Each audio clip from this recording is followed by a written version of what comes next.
¿Qué tal, amigos? Muy buenos días. Sean todos bienvenidos a la prensa de hoy.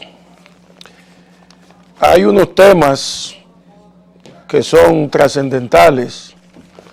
Todos giran en torno a la eventual repostulación del presidente Danilo Medina para un nuevo periodo presidencial. Pues la cosa se ha calentado. Hoy en la mañana, frente al Congreso de la República, unos representantes de diferentes organizaciones, según se ha dicho, estarán pidiéndole a los legisladores la introducción del proyecto que reforma la Constitución de la República para permitir una nueva repostulación del presidente Medina para el periodo 16-20. Pongamos el tema de la reelección presidencial en la siguiente perspectiva. Hoy estamos a 28 de enero. El próximo 27 de febrero es la fiesta nacional. Celebra el país el Día de la Independencia. Se va a conmemorar el 171 aniversario de la independencia de la República. Es la fecha memorable, es la fecha histórica. En esa fecha, el 27 de febrero, el presidente de la República, por mandato constitucional, tiene que presentar la memoria de su gestión del año anterior. De modo que el presidente Danilo Medina estará reunido ante la Asamblea Nacional en el Palacio del Congreso, rendirá las memorias de su gestión y claro, ese es el escenario apropiado para, ante un hecho histórico, anunciar un gran acontecimiento, también un acontecimiento histórico. A eso se debe que se ha intensificado a partir de ahora la campaña pidiendo al presidente que acepte su repostulación. Esta campaña está basada, según los principales portavoces del gobierno que se han expresado a favor de la repostulación, está basada en que el presidente ha hecho una buena gestión de gobierno y que está avalada, mejor dicho, por las encuestas que se han hecho en ese sentido. Las encuestas, estudios de opinión, preguntas que se le han hecho a la gente, dicen que el 70% de la población ve con simpatías que el presidente se repostule. Hasta ahí yo creo que todo está bien. Dijo el domingo el doctor Pina Toribio, consultor jurídico del Poder Ejecutivo, que no hay tiempo para preparar la reelección del presidente. Eso significa que, según él, no hay tiempo para negociar internamente eso, internamente dentro del PLD. Parece que él piensa que no hay tiempo para llevarlo al Congreso y que en el Congreso pase la prueba.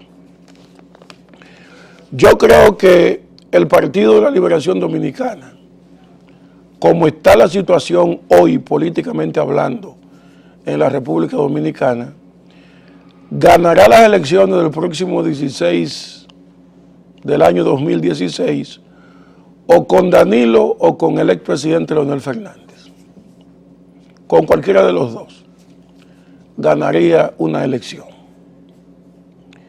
Yo no creo que gane las elecciones ni con Temito Clemontaz, ni con Radamés Segura, ni con Reinaldo Pared Pérez, ni con el secretario o el ministro de Turismo. Creo que ganará el PLD con Danilo haciendo la reforma constitucional o con Leonel Fernández.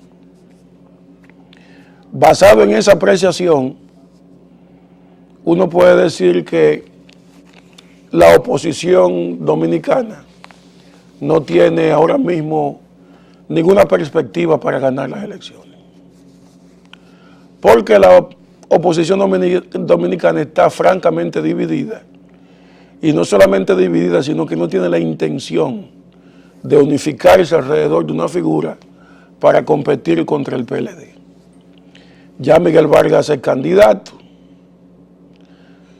por el Partido Revolucionario Dominicano, se quedó con los símbolos del partido. El Tribunal Superior Electoral le ha reconocido y la Junta Central Electoral le han reconocido como el PRD legítimo. Hipólito Mejía anda peleándose con Abinader o disputándose con Abinader, para utilizar un término más cómodo, la candidatura del PRM. Por ahí ya Abinader es candidato de un partido que se llama Partido Humanista, pero también está compitiendo contra Hipólito. De manera que la oposición no tiene un horizonte claro de lo que hará. Atuey de Camps anda tocando puertas, ofreciendo un frente amplio contra el partido de gobierno, pero Atuey y todo el mundo sabe en este país que ese frente opositor es un sueño de niños, es una quimera, es una ilusión, y que únicamente si la oposición se decidiera por un único candidato, pues entonces tendrían oportunidad. Pero fraccionada como está, la oposición no ofrece ninguna esperanza. Todo el que sabe algo de política en este país conoce esa situación. Por lo tanto, la reelección del presidente Danilo Medina parece que va viento en popa. Parece que van a presentar el proyecto al Congreso para la legislatura que viene. Así forzarían a Leonel Fernández a definirse frente a esa repostulación. ¿Cuáles son los intereses que inducirían al presidente Medina a buscar la reelección? No está claro, pero sería seguir haciendo lo que él está haciendo hasta ahora. Yo creo que el presidente Danilo Medina es un buen presidente.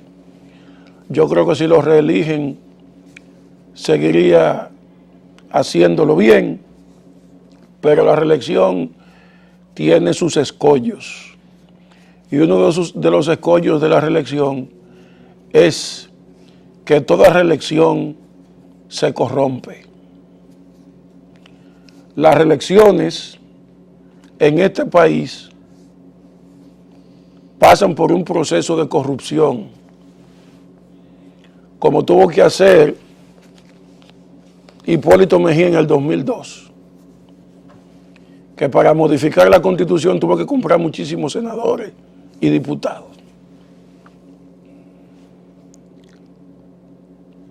¿Cuánto le cuesta a un diputado hoy o a un senador tener que apoyar la repostulación de Danilo Medina?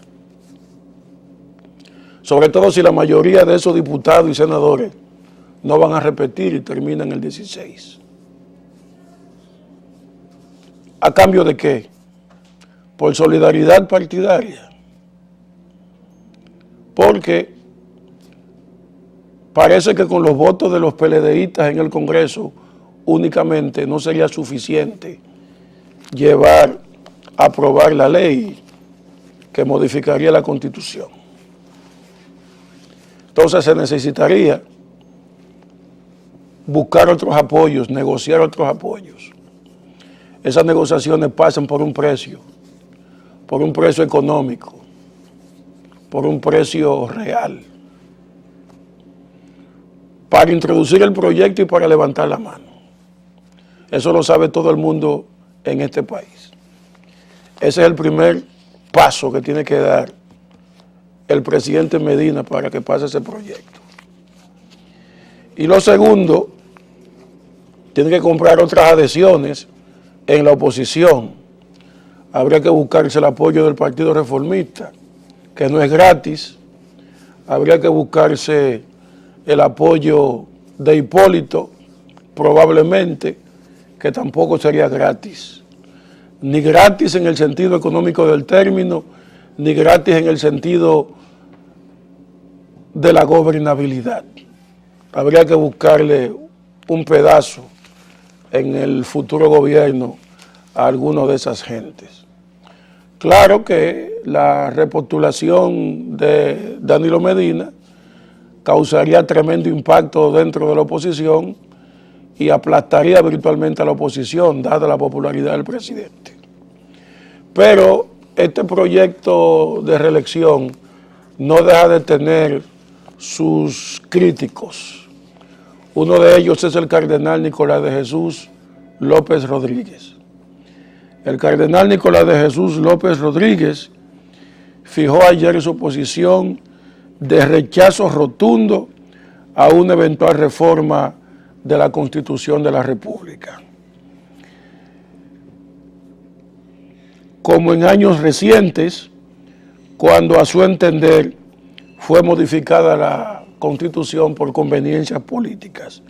Él estaba aludiendo al año 2002, cuando Hipólito modificó la Constitución en medio de aquella varaunda y de la crisis económica que vivía el país. Él habló delante del Tribunal Constitucional, que celebró ayer su tercer aniversario, y él leyó la homilía que pronunció en esa Eucaristía de acción de gracias por los 3 años del Tribunal Constitucional. Es significativo que haya hablado tan alto frente al Tribunal Constitucional, porque el tema de la reelección podría llegar hasta el Tribunal Constitucional. Así como ustedes oyen, podría llegar hasta el Tribunal Constitucional. Además, Danilo Medina acaba de tener una pulseada con la iglesia, tanto católica como protestantes, por el tema del aborto. Recuérdense que el aborto, el proyecto de ley que está en el Código Penal, el Código Penal relativo a la parte del aborto fue observada por el presidente. Esto causó un revuelo enorme dentro del Congreso. Hubo una gran puja sobre ese tema y al final parece que se ha saldado, no de manera tan conveniente para ninguno de los sectores, pero de esa pulseada salió una confrontación entre la Iglesia Católica y el gobierno. Y eso tendrá una repercusión electoral, que ya comienza a delimitarse. Me dirán algunos, bueno, la iglesia no es la iglesia del año 62, cuando Juan Bosch, etcétera. No, es verdad, no es la misma del año 62. Pero la voz del cardenal, la voz del episcopado dominicano, la voz de los protestantes tiene que ser escuchada.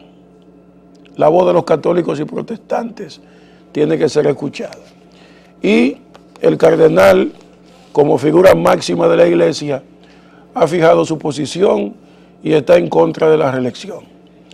En buen ejercicio político, a los dominicanos tendría que darnos un poco de vergüenza estar modificando la Constitución a cada rato. Eso no es una buena señal. Eso es una señal de inestabilidad institucional. Vivir modificando la Constitución en el año 2002, en el año 2010 y ahora en el año 2015. Esa es una señal de que la clase política dominicana no sabe lo que quiere. Y si se va a reformar la Constitución, por favor que sea de una forma definitiva, que no se toque más. Pero si mañana viene, en el 20 viene uno y se ve con una mayoría congresional buena y le da la gana de reformar la Constitución, lo hará. Porque aquí nos hemos acostumbrado a manosear la Constitución y a no respetarla. A nosotros debería darnos vergüenza que una frase como la que pronunció el doctor Joaquín Balaguer en un momento, aquella frase de que la Constitución es un pedazo de papel, tenga tanta vigencia como hoy. Porque resulta que tanto el dirigente público más encumbrado como el ciudadano más humilde considera que la Constitución puede agarrarse en cualquier momento, ser ignorada, romperla y modificarla y tirarla ahí. Estados Unidos, que es la democracia más sólida del mundo, enmendó su Constitución en el año 1948, prohibió la reelección presidencial y nadie se atreve en los Estados Unidos a partir de ese momento nadie se atreve a proponer otra reforma a la Constitución en materia de reelección presidencial, porque lo pican. Entonces, aquí no nos estamos acostumbrando a ese relajo, porque es un relajo, y se usan los argumentos más inverosímiles. Pero ni modo, el presidente de la República tiene derecho a querer ser reelecto, ¿cómo no? Y tiene fuerza para ello, pero institucionalmente estamos dando una mala señal. Si se va a modificar la Constitución, por favor que sea de manera definitiva y que la clase política dominicana, léase todos los partidos reconocidos ante la Junta Central Electoral, mayoritarios y minoritarios, los representantes de la sociedad civil, todos los sectores de opinión, que nos pongamos de acuerdo entonces y que se modifique la Constitución por una última vez, y se introduzca la modificación en el sentido de que sea la versión reeleccionista que preconiza Estados Unidos, que es de un solo periodo y ya, un solo y único periodo consecutivo y ya, y no vuelve más ese candidato, pierda o gane, y que mañana no se modifique más la Constitución para adaptarlo a las necesidades de otros. Si tuviéramos la interesa de hacer eso, si pudiéramos actuar en ese sentido como nación, entonces sí puede modificarse la Constitución. Pero resulta que estamos dando la oportunidad a que mañana el que venga también se le antoje y la modifique. Y nadie lo para, nadie lo detendrá. Que se modifique la Constitución por última vez ahora, se permita al presidente Medina reelegirse y que se introduzca un artículo único en la Constitución que prohíba volver a modificar la Constitución en ese sentido. Y que no se hable más de eso. Y que el presidente que llegue ahí sepa que tiene la oportunidad para un segundo mandato consecutivo y nada más. Si ganó, cumple su otro periodo. Si perdió, sabe que perdió y no va a aspirar jamás. Pero además, que si el presidente que se elige tiene la oportunidad de buscarse otro periodo, que adentro no le hagan competencia, porque él tiene la oportunidad de hacerlo. En los Estados Unidos, Barack Obama tenía la oportunidad de reelegirse en el 2008 hasta el 2012 y nadie dentro del Partido Demócrata compitió contra él, contra esa posibilidad que él tenía, que le daba la Constitución. Lo mismo pasó con Bush, lo mismo pasó con Clinton. Entonces, si tuviéramos la madurez y la entereza política para comportarnos así, entonces habría una garantía. Pero la clase política nuestra tuvo la oportunidad de hacer eso en el año 2000, cuando se modificó la Constitución. Y luego se remodificó en el año 2010. Hipólito, con su locura, en el 2002 modificó la Constitución para ponérsela de traje. Pero lo hizo en el sentido como lo querrían ahora los danilistas, que es un segundo y único periodo consecutivo, estilo Estados Unidos, y ya. Pero después vino y se aprobó una nueva constitución en el 10 que borró eso y puso la alternabilidad. El presidente lo elige en un periodo, no puede en el siguiente, pero después puede volver. Es decir, que Danilo podría volver en el 20 y no en el 16, de acuerdo a la constitución actual. Entonces, tenemos que reflexionar seriamente sobre este tema porque somos un país que se reputa democrático, respetuoso de la ley y la Constitución. Así nos reputamos. Una nación democrática que respeta la Constitución y las leyes. Pero si la Constitución la vamos a vivir cambiando cada cierto tiempo para permitir que alguien siga en el poder, no importa si lo hace bien o lo hace mal. Entonces parece que estamos cogiendo la democracia de relajo. Y eso comienza desde arriba. Aquí hay muchísimos ejemplos de gente que ha durado 44 años dirigiendo instituciones y así por el estilo. Pero al final están en contra de la reelección del presidente y a favor de permanecer toda una vida en una función privada. Vamos a hacer una pausa y regresamos en breve.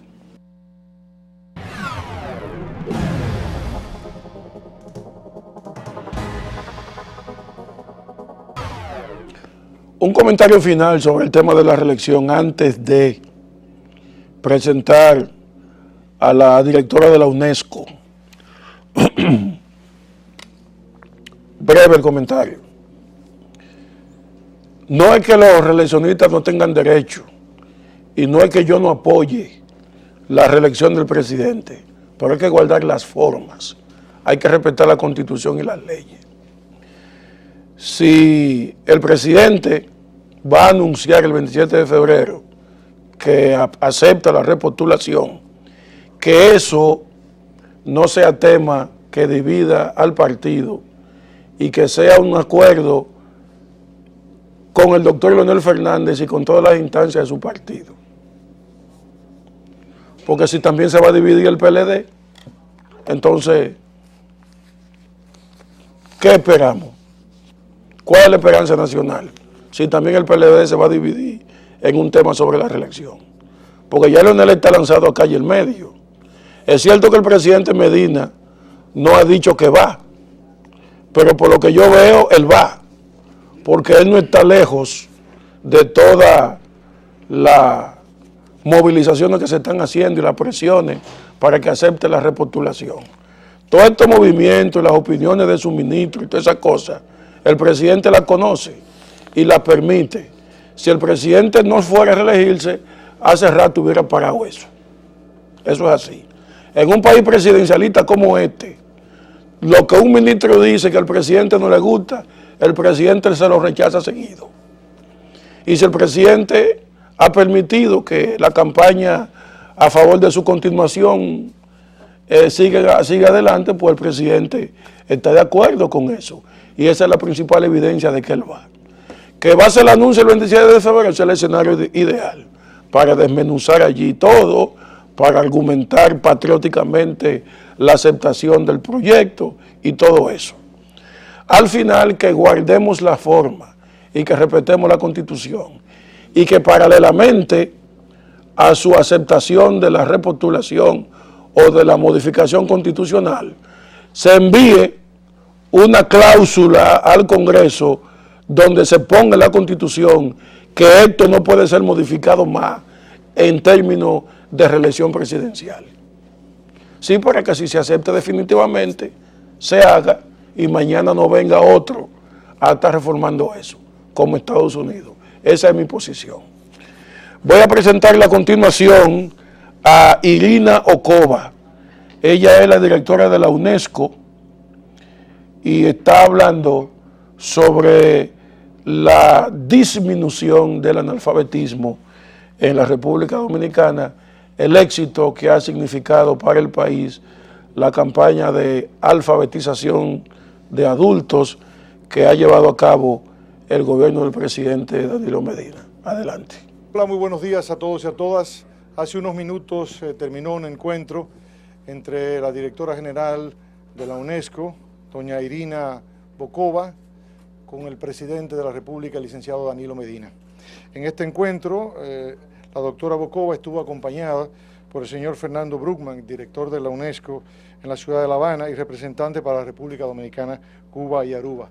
Igualmente estuvo acompañado por el ministro de Cultura de nuestro país y de la embajadora nuestra ante la UNESCO. Igualmente otras personas le acompañaron, entre ellos el ministro de Educación, Carlos Amarante Barret, el ministro Gustavo Montalvo, ministro de la Presidencia, Ligia Amada Melo de Cardona, Educación Superior, Ciencia y Tecnología, y Gedeón Santos, presidente del Instituto Dominicano de Telecomunicaciones. Y me olvidaba de María Mercedes Brito, secretaria general de la Comisión Nacional de la UNESCO. Como todos ustedes saben, nuestro país está empeñado en liberarse del analfabetismo y en ese sentido ha habido un enorme esfuerzo de parte del gobierno y de la sociedad dominicana para lograr esta meta. Nosotros estamos convencidos que con el esfuerzo mancomunado del gobierno y de la sociedad dominicana, nuestro país será declarado libre de analfabetismo.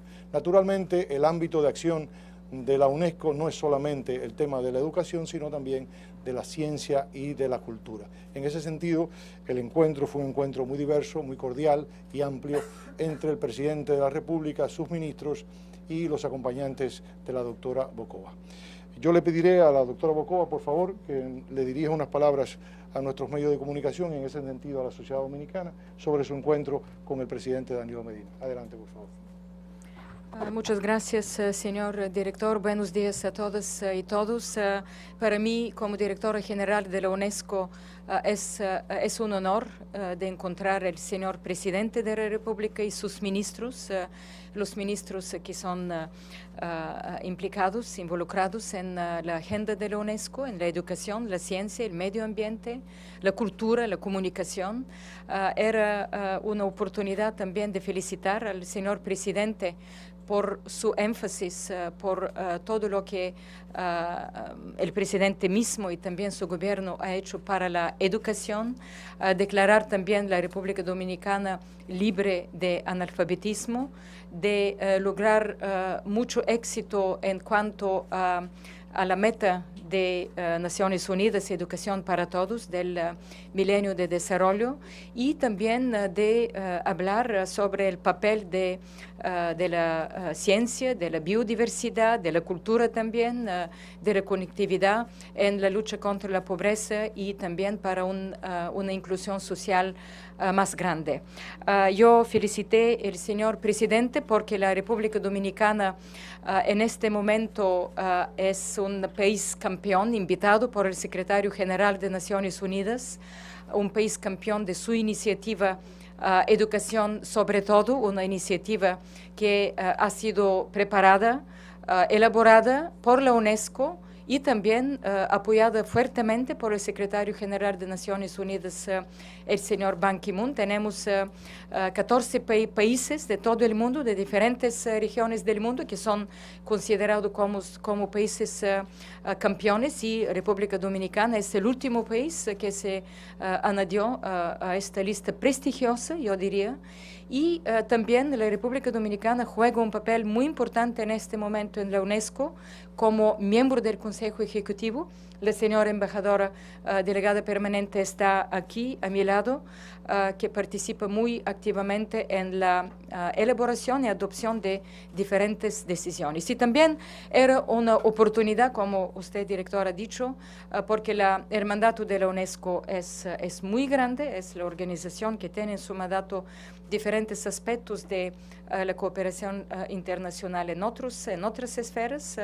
En la esfera de cultura ya empezamos con el señor ministro de discutir las cuestiones de patrimonio muy importante, patrimonio material, patrimonio inmaterial.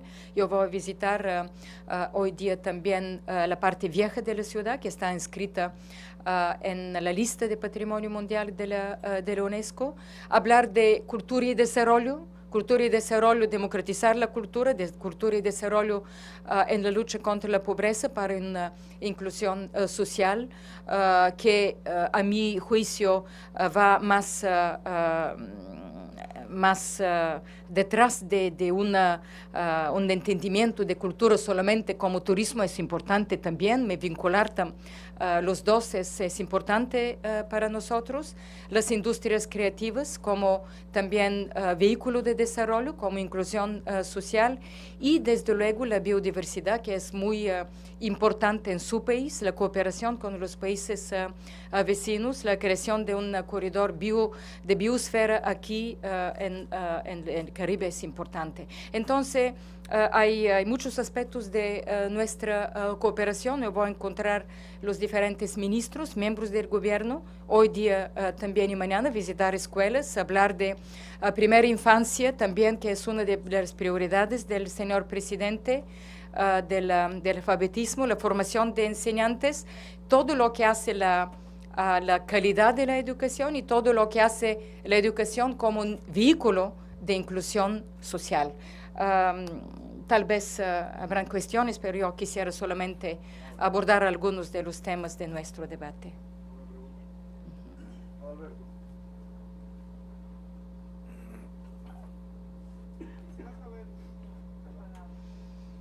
Las informaciones que tienen de que si la República Dominicana logró conseguir esa meta de reducir el analfabetismo en los niveles que se propuso, ¿qué información oficial tienen ustedes? Ustedes saben, nosotros recibimos del gobierno, estamos en contacto permanente del gobierno. Yo sé que es un proceso que se desarrolla todavía. No hay, yo diría que no hay criterios estrictos en este sentido, estadísticos de cuál es exacto 99%, no, 99,8%. Nosotros contamos con los datos que el gobierno nos da, pero nosotros sabemos por nuestras oficinas en el Caribe, nosotros seguimos, nosotros apoyamos, nosotros contribuimos también, participamos con una ayuda técnica a este proceso, y yo diría que la República Dominicana, y yo puedo decirlo con toda la convicción de lo que nosotros seguimos, ha logrado enormemente de éxito en la lucha contra el analfabetismo.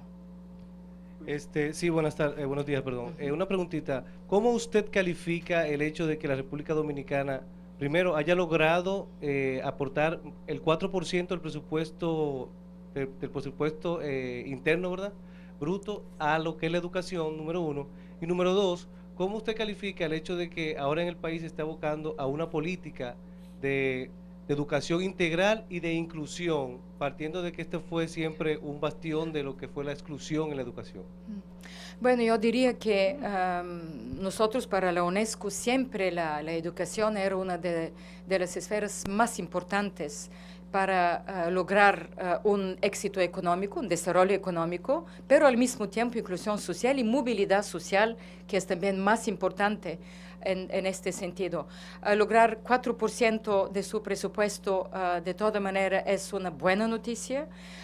Desde luego, hay diferentes casos. Hay países donde el presupuesto, la parte del presupuesto hasta es más grande de 4%. Esto depende de la situación en cada país. Desde luego, nosotros estamos continuando a trabajar con el gobierno. Si el gobierno, el presupuesto puede ser más alto, es también importante para el país. Esto depende. 4% es una buena noticia, y de punto de vista de su segunda cuestión, de punto de vista de la UNESCO, que la calidad de la educación es también importante. No el acceso de educación y la calidad de la educación son los dos lados, las dos partes de una educación yo diría, que puede contribuir al desarrollo del país. Y por eso hemos hablado no solamente de analfabetismo, del acceso, pero también de la calidad de la educación, la calificación de enseñantes que juegan un papel tan importante, la conectividad, el acceso al Internet, a las nuevas tecnologías, para nosotros también forma parte de esta calidad de la educación.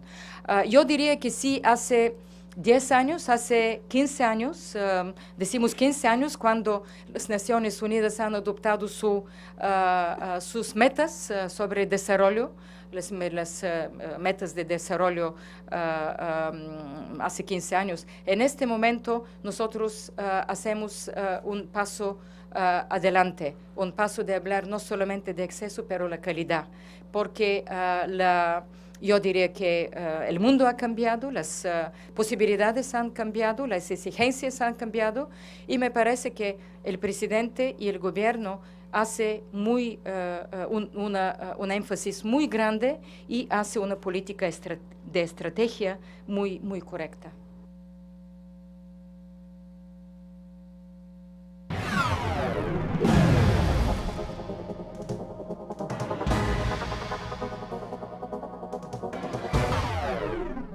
Los argumentos que esgrime el cardenal Nicolás de Jesús López Rodríguez para oponerse a una modificación constitucional son los siguientes. Dijo que la Constitución no debe ser tocada y afirma que esa tentación de reformas es recurrente de países carentes de institucionalidad.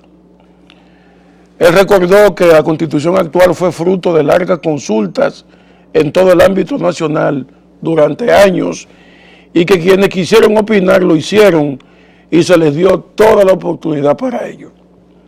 Nuestra Constitución es nuestra carta sustantiva y hay que respetarla. No podemos tocarla porque si lo hacemos pierde su vigencia y su validez. Puede que esa Constitución no sea perfecta, pero precisó que fue la que se discutió ampliamente y se aprobó. La verdad hay que decirla, vivir tocando la Constitución permanentemente o frecuentemente en lo que se refiere a la reelección presidencial deja la impresión de una carencia de institucionalidad muy profunda. Por eso es que las cosas deben ser pensadas a tiempo. Si se va a modificar la Constitución en ese sentido, que sea por una y última vez, que no se toque más ese asunto y que la clase política dominicana tenga la sensatez de garantizar que ese aspecto de la reelección jamás será tocado, como ocurre en los Estados Unidos. Vamos a ver unos agricultores sembrando jengibre, beneficiándose de créditos y asistencia del gobierno. Adelante. ¿Cómo van? Señor, Dios bendiga cada día más. Gracias. Yo rogándole a Dios y a todos los santos. ¿Cómo está? Bien, Robert. Estamos en la frontera, Presidente, le dije, vos que se mete por el pueblo, no se monta vehículos, ¿se puede? ¿Cómo es? Le dije, vos que el presidente viene por aquí, por el pueblo, no se monta en los vehículos, nada, para ahí. ¿Cómo van? Bien. Hola. Por favor, todos hacia allá.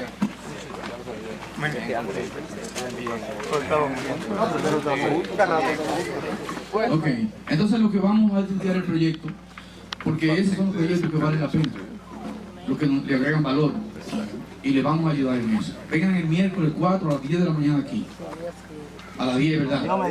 Entonces Antonio trae también del IPI. Ok, ellos vienen.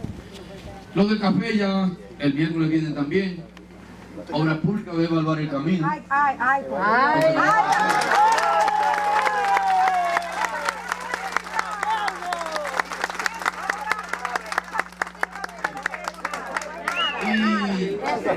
Y entonces traen todos los proyectos que tienen, incluyendo eso.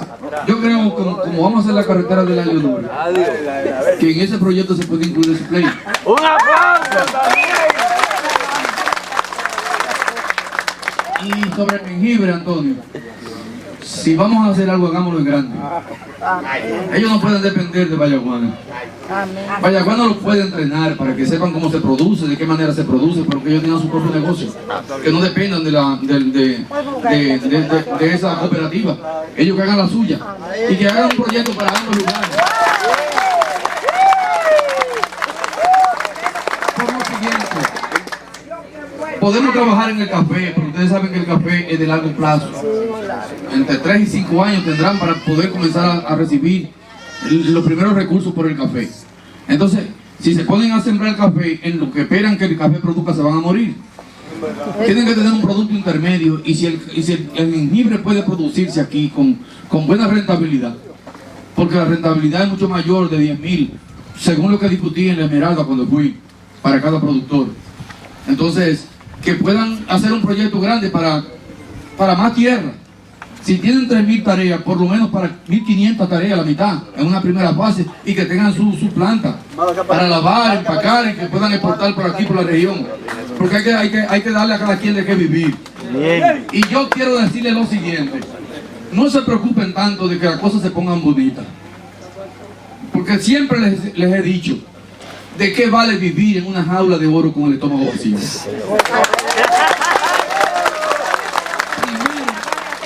Primero es tener de qué vivir, que después el resto viene.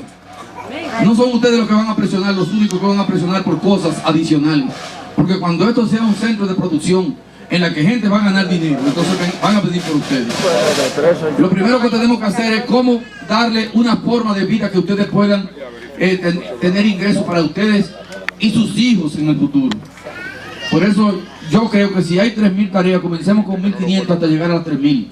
Y entonces montemos una planta de empaque y de lavado y clasificación para que ustedes puedan exportar directamente, recibiendo la ayuda de los amigos de la cooperativa Esmeralda en Vallaguana, pero separándose.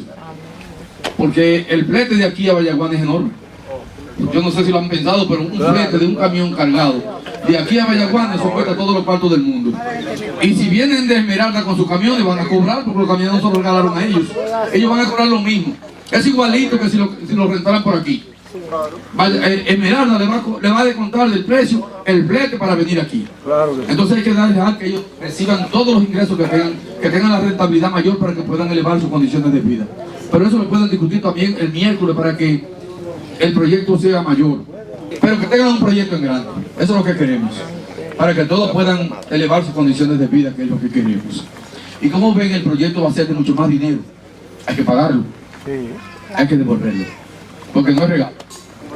No es regalo. Así como está el amigo de Joedi, de los productores de maní, que hace cerca de un año que le prestamos dinero, que fuimos allá. Ellos están devolviendo su dinero, todo el mundo lo devuelve. Porque si no lo devuelven, yo no puedo ayudar a más. Y hay que ayudar porque son muchos los dominicanos que viven en condiciones precarias. Tienen que entender que este dinero hay que reembolsarlo de nuevo. Pero es un dinero que prácticamente se le presta a la par, él lo sabe. Incluso le dimos periodo de gracia y apenas le cobramos un 5% de interés al año. Si ustedes cogieran dinero por aquí, tendrían que pagar entre 120 y 240% al año. Eso es lo que me ha dicho todo el mundo con los usureros. Entonces 5% que es 0.41 mensual. Y entonces con Antonio López discuten un periodo de gracia en lo que comienza la producción para que puedan comenzar a pagar. Todo lo discuten el próximo miércoles aquí. Y entonces miércoles 4 y reciban la orientación adecuada en Esmeralda. Y los demás proyectos se lo traen a ellos. Vendrá un técnico de obra pública también, que estará con ustedes, y vendrá la gente de agricultura, todos estarán aquí para ver esto. Y mientras más rápido formalicen la asociación, más rápido le desembolsamos el dinero también. Porque tienen que formalizarse, no pueden prestarse dinero así, sin saber quién lo recibe, quién es el responsable, quiénes son los responsables, son asociaciones, son cooperativas. Y entonces tienen que regularizarse todo esto para que reciban el dinero. Cuenten con nosotros, especialmente ustedes las mujeres. Cuenten con nosotros. Vamos a ver la plena. Okay. Vamos a ver la plena. ¡Ay, caramba! ¡Ay, el pueblo dominicano! ¡Ay, ese se puta completo! ¡Ay, cuando el fin del boletín! ¡Ay, por la el presidente!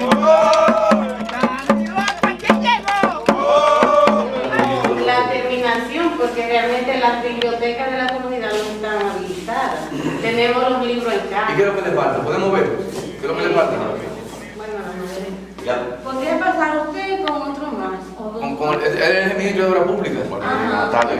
Podemos dirigir a usted, sí, Gonzalo. Sí. Las hermanas quieren saludarlo también. Pedimos para la información de la familia. Lo que usted tenía escrito. Sí, tenemos. Aquí está todo.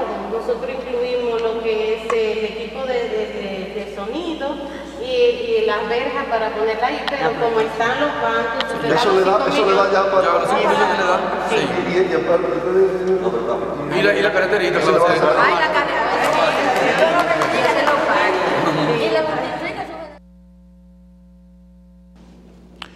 Mañana estaré con ustedes continuando con los análisis sobre el tema de la reelección, porque ahora es que esto se va a poner picante. Nos vemos mañana.